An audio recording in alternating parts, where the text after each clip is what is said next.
என் அன்பு தமிழ் சொந்தங்களை யூடியூப் சேனலுக்கு வரவேற்கிறேன். மைவி3 ஆட்ஸ் பார்த்து வாழ்க்கையில செம்மையா இருக்கலாம், வாழ்க்கையில ஜாலியா இருக்கலாம், வாழ்க்கையில எப்பவுமே நிம்மதியா இருக்கலாம்னு நினைச்ச தமிழ்நாட்டு மக்கள்ல கிட்டத்தட்ட 69 லட்சம் குடும்ப உறுப்பினர்கள்ல 12,90,000 பேருடைய வாழ்க்கை இன்னைக்கு கேள்விக்குறியா இருக்குது.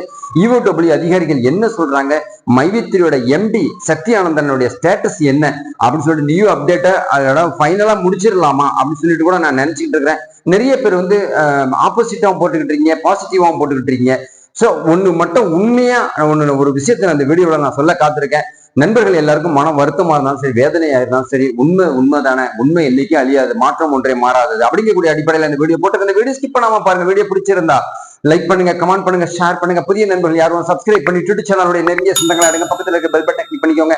நான் அப்புறம் நோட்டிபிகேஷன் உடனுக்குடன் கிடைக்கும் நண்பர்களே. மைவி3 ஆட்ஸ் MD சக்தி ஆனந்த் எப்படி இருக்கிறார்? கோயம்புத்தூர்ல இருக்கிறாரு. அவர் வெயில்ல வெளியே வந்திருந்தாலும் கம்ப்ளைண்ட் கொடுத்துரு.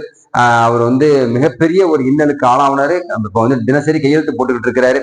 அது மட்டும் தான் உண்மை. மைண்ட் அப்செட்டா இருக்கிறாரு நம்ம MD சக்தி ஆனந்தன் அப்படின்னு தான் சொல்லணும். நம்ம MDங்கிறத விட அவர் குடும்பத்து MD, இப்ப கம்பெனியோட MD இல்ல அப்படிங்கிறது மட்டும் தான் உண்மை, சத்தியம். அதுதான் உண்மை. அது மட்டும் இல்லாம நான் ஒன்னே மனசுல ஓடுது. அவர் மனசுல என்ன ஓடிக்கிட்டு இருக்குங்கிறத நான் சொல்லிடுறேன். கம்பெனி சீல் வச்சுட்டாங்க, ஆப்பை முடக்கியாச்சு, பேங்க் பேலன்ஸ் முடக்கியாச்சு, பேட்டி கொடுக்கறத முடக்கிட்டாங்க, ஹெர்பல் ப்ராடக்ட் தயார் பண்றது, உற்பத்தி பண்றது, சேல்ஸ் பண்றதை முடக்கிட்டாங்க. இப்போ அவரோட வேலை பார்த்த 13 பேர் பிளஸ் 60 பேர், 13 பேர் குடும்ப உறுப்பினர்கள், முக்கியமான வீட்டுல இருந்தவங்க 60 பேர் அலுவலக பணியாளர்கள், அவங்க எல்லாம் வீட்டுக்கு அனுப்பிட்டார் MD. அவருக்கு சம்பளம் கொடுக்க முடியல, வேற ஏதாவது நிறுவனத்துல வேலை பார்த்துக்கங்க, ஏதாவது பண்ணிக்கங்க அப்படின்னு சொல்லிட்டாங்க. இதுதான் அவர் செய்ய வேண்டிய பணி அப்படின்னு சொல்லிட்டு EOW அதிகாரிகள் தெரிவிச்சிருக்காங்க. அது மட்டும் இல்லாம தமிழ்நாட்டு மக்களுக்கு அறைகோல் கொடுத்திருக்கிறாங்க EOW அதிகாரிகள். உடனடியா நீங்க கம்ப்ளைண்ட் பண்ணணும் அப்படின்னு சொல்லியிருக்கிறாங்க. சோ கம்ப்ளைண்ட் பண்றது மட்டும்தான் ஒரே ஒரு தீர்வாக அமையும். யாரெல்லாம் ஒரு 500 ரூபாய், 1000 ரூபாய், 2000 ரூபாய் போட்டிருக்காங்க அவங்களை பத்தி கவலை இல்லை. லட்சக்கணக்கில் போட்டு அந்த கம்பெனி ப்ராடக்டை வாங்கியிருக்காங்க, ஷேர்ஸ் பண்ணியிருக்காங்க, அவங்க எல்லாம் கண்டிப்பா கம்ப்ளைண்ட் கொடுக்கறது தான் நல்லது அப்படின்னு சொல்லிட்டு EOW அதிகாரிகள் தெரிவிச்சிருக்கிறாங்க.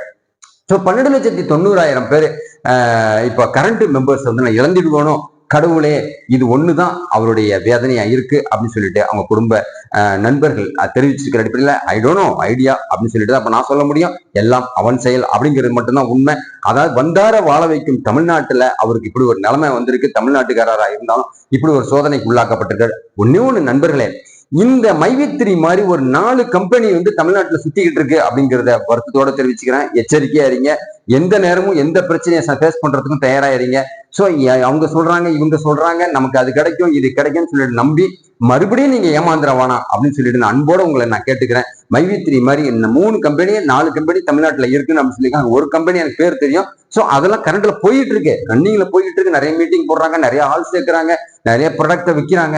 சோ அதெல்லாம் ஒரு பக்கம் இருந்தாலும் எந்த நேரம் என்ன ஆகுமோ, மைவி3 மாதிரி ஒரு நிறுவனம் பார்க்க முடியுமா இந்தியாவுல?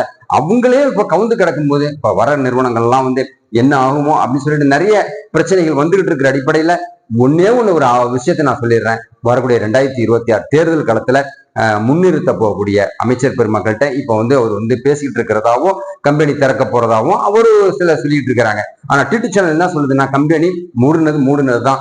இது கிட்டத்தட்ட 14 மாசம் ஆச்சு. எந்த விதமான பதிலும் இல்லாததுனால, எந்த சோர்ஸும் அவங்கள்ட்ட இல்லாததுனால நண்பர்களே, கம்பெனி மூடப்பட்டது, கண்டிப்பா மூடப்பட்டது தான் அப்படிங்கக்கூடிய வருத்தமான ஒரு செய்தியை இந்த வீடியோல தெரியப்படுத்துறேன். அதனால அலட்சியமா இருக்கிறவங்க, அதாவது சில பேர் அலட்சியமாங்கிறத விட ஒரு முக்கியமான ஒரு வீடியோ இந்த பதிவு பண்ணிடுறேன் நம்ம டிடி சேனல்ல. முக்கியமா என்ன சொல்றாங்கன்னு கேட்டீங்கன்னா, சார் உள்ளங்கையில உப்பள்ளி வச்சவங்கள நாங்க கழித்தண்ணி வைக்கிறதுக்கு நாங்க ஆசையில நாங்க கம்ப்ளைண்ட் கொடுக்க மாட்டோம் அப்படிங்கிறீங்க. கம்ப்ளைண்ட் கொடுக்க மாட்டோம் நிறைய பேர் சொல்றாங்க. ஆனா மனசு வருத்தமா தான் இருக்கு. ஓசோ இந்த கம்பெனி முடிஞ்சது, மூடப்பட்டது எல்லாமே உண்மைதான் அப்படிங்கிறத ஊர்ஜிதம் படுத்துறதுக்காக இந்த வீடியோ போட்டிருக்கேன். கண்டிப்பா தமிழக மக்களே, டிடி சேனல் சொந்தங்களே, டிடி சேனல் மூலமா சொன்னது அத்தனையும் நடந்துகிட்டு இருக்கு. PSCல இருக்கட்டும், எல்பி நெல்காமா இருக்கட்டும், ஆருத்ரா கோல்ட் பைனான்ஸா இருக்கட்டும், IFS இன்டர்நேஷனலா இருக்கட்டும், ராகத் பஸ் சர்வீஸா இருக்கட்டும், எல்லாமே மூடப்பட்டதுதான். ஸோ போலீசார் கையில இருக்கு, தமிழ்நாடு அரசு கையில இருக்குது, EOW அதிகாரிகள் கையில இருக்கு. அவங்க மனசு வச்சா மட்டும்தான், நீதிமன்றம் மனசு வச்சா மட்டும்தான் மக்களுக்கு பணம் கிடைக்கும். கிட்டத்தட்ட PSCல 11, 12, 13 வருஷமா காத்துக்கிட்டு இருக்கிறோம். நான் அடுத்தடுத்த வீடியோல நான் விபரமா நான் சொல்றேன். சோ நண்பர்களுக்கு ஒரு ஆறுதலான செய்தி என்னன்னு கேட்டீங்கன்னா, அமைதியா இருங்க, உங்க வேலையை பாருங்க, வேற வேலை இருந்தா பாருங்க. சோ இது மாதிரி நிறுவனங்கள்ல முதலீடு பண்ணி மாட்டிக்காதீங்க, சிக்கிக்காதீங்க அப்படின்னு சொல்லிட்டு உங்க அன்போடு நான் கேட்டுக்கிறேன். மைவி3 எழுச்சி பெருமா எழுச்சி பெறாதான்னு சொல்லிட்டு அவங்க கையில தான் இருக்கு. காலம் தான் மாறும். காலம் தான் பதில் சொன்னோம் அப்படிங்கிற விஷயத்துல இந்த வீடியோ நான் பதிவு பண்ணியிருக்கேன். இந்த வீடியோ பிடிச்சிருந்தா லைக் பண்ணுங்க, கமெண்ட் பண்ணுங்க, ஷேர் பண்ணுங்க. புதிய நண்பர்கள் யாரும் சப்ஸ்கிரைப் பண்ணி ட்விட்டர் சேனலோட நெருங்கிய சொந்தங்களா இருங்க. பக்கத்துல இருக்க பெல் பட்டனை கிளிக் பண்ணிக்கோங்க. நான் அப்புறம் நோட்டிபிகேஷன் உடனே வந்து கிடைக்கும். நண்பர்களை புதிய சிந்தனையோட மீண்டும் சந்திக்கிறேன். நன்றி.